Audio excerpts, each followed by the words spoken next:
The Somali community is in uproar, shocked. Yet another case of gender-based violence.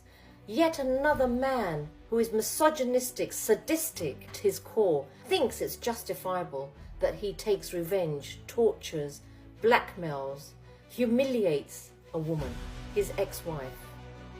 This is a story of Anfak, a Somali young lady who fell in love, married a man that was visiting Kenya from America. As like any other woman who has dreams of happiness, and yet everything was shattered when she realized that his reality was not quite what he portrayed. When she challenged him, things took a turn for the worst. He became this repugnant, revenge-seeking man whose ego had been dented. He was not going to stop at anything less than what he put her through.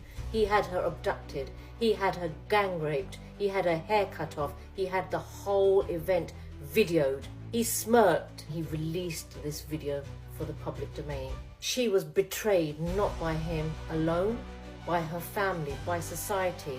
And this is the sad truth of the toxic world that we live in. But we need to stand, we need to protect. This is shocking. I hope Anfak gets justice. I hope this man is punished in the way that he ought to be punished.